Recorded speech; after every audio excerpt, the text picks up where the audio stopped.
Welcome to Natural Health Talk, your go-to podcast for all things related to holistic wellness, natural remedies, and living a balanced, healthy lifestyle. Be sure to visit our sponsor, topnaturalhealth.com, for special promo code pricing on all of the products mentioned in our episodes. All right, everybody, welcome back. Ready for another deep dive? Oh, absolutely. Let's do it. Always excited to dig into these topics, Well, today we're diving into GenF20 Plus. You know that article from topnaturalhealth.com? Yeah, I think I saw that one. Lots of buzz around that supplement. Yeah, and hey, listeners, if this deep dive piques your interest, don't forget to check out topnaturalhealth.com. They've got a special promo code running. Before you jump on that, let's find out if GenF20 Plus lives up to the hype, Fountain of youth or just clever marketing. Right. Got to cut through the noise and see what's really going on. Exactly. So GenF20 Plus, it's marketed as this natural HGH releaser, right? Mm-hmm. Comes in both pill and spray form. Interesting. The article really seemed to target it towards men specifically, like guys who are looking for that extra edge, maybe don't want to go the injection route. Makes sense, yeah. Human growth hormone, or HGH, it does naturally decline as we age. That impacts a ton of stuff, how our bodies bounce back after a workout, even our body composition in general.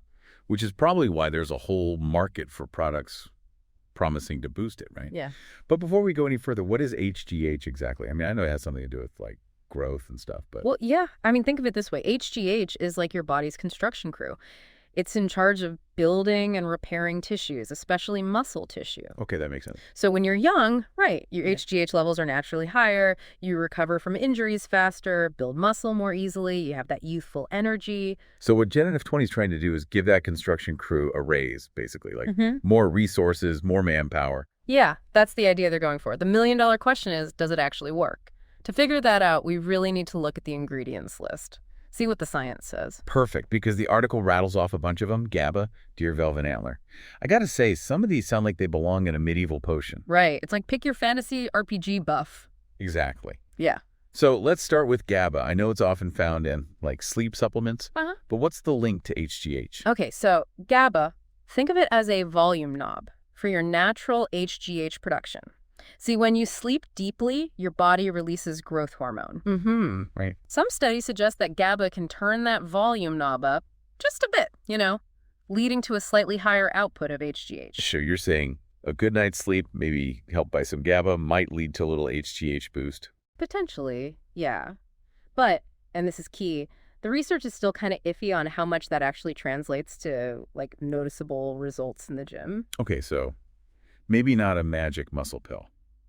What about this deer velvet antler business? That one sounds intense. Yeah, it's definitely got a ring to it. Deer velvet antler, it contains something called IGF-1.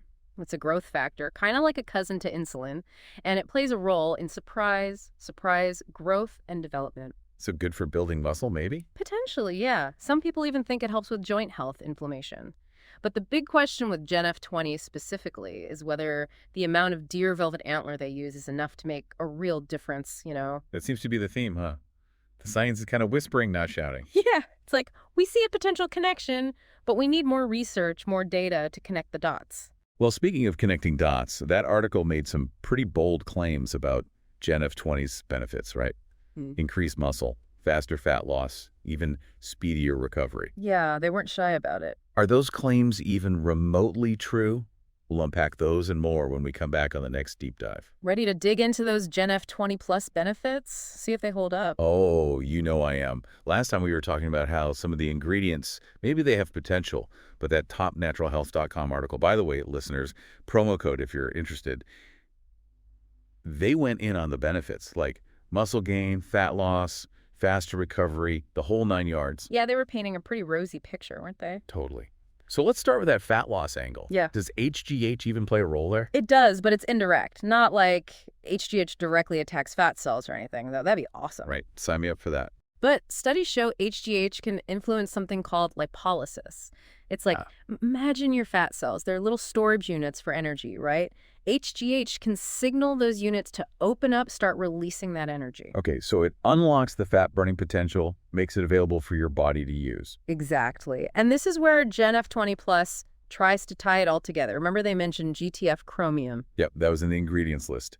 Isn't chromium something bodybuilders are into? You'll see it in a lot of sports nutrition products. Chromium, it's a trace mineral, helps regulate blood sugar. Ah, okay. So stable blood sugar, fewer cravings, fewer energy crashes, that all ties into weight management. Bingo. And there have even been some studies, small ones, but linking GTF chromium to increased lean muscle mass and reduced body fat. But more research is needed. Always. It's like we're putting together a puzzle, but we're still missing a few pieces, you know? Yeah. You see the connections, but more data is key. Speaking of puzzles, what about this recovery claim?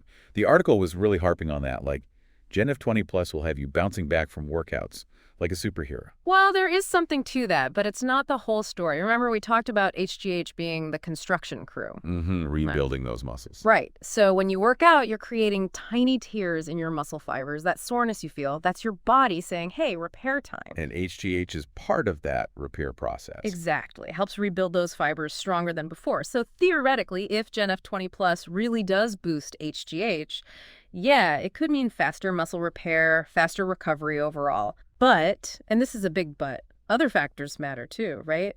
Sleep, nutrition, stress levels. You can't just pop a pill and ignore everything else. Can't outrun a bad diet, as they say. Exactly. So could boosting HGH help with recovery? Maybe. Is it the be-all, end-all solution? Probably not. Okay, so we've got some potential links to fat loss, maybe some recovery benefits, all thanks to HGH's role in the body. But this article, they went even further. They claimed GenF20 Plus can boost energy, stamina. Like you'll be running marathons in your sleep. Yeah, that's where I start to get a little skeptical. I mean, HGH does have a role in energy production, but it's not the only factor. So not going to turn me into a Duracell bunny. Probably not, no. Our energy levels, they're affected by so many things. Sleep, what we eat, stress, even our gut health factors in.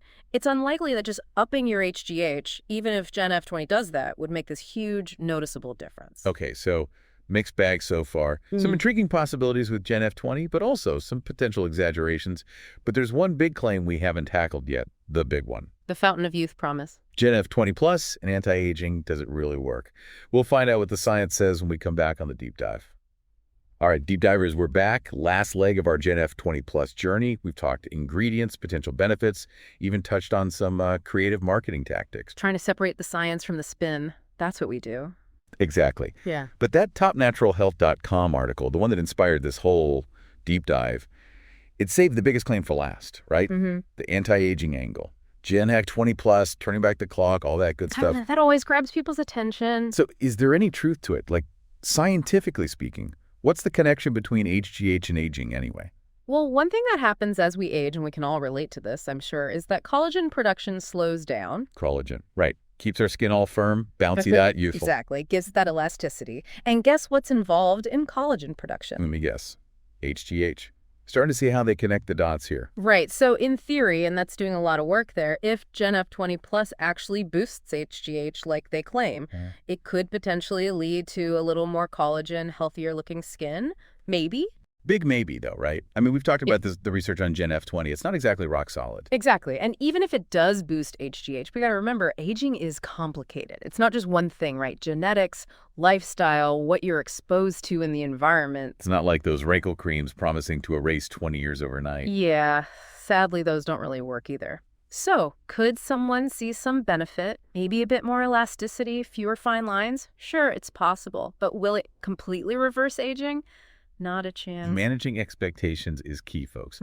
You know, one thing that stuck out to me in that top natural health article was how much they hammered the whole 100% natural angle. Oh, and that money back guarantee, 67 days. Ah, yes, the old natural buzzword.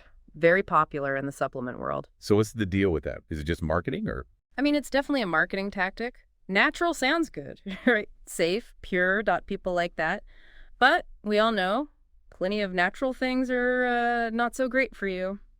Poison ivy comes to mind. Exactly. As for the money-back guarantee, I mean, it can be a good thing for consumers, right? Take some of the risk away. Like, hey, if it doesn't work, no harm, no foul. Yeah.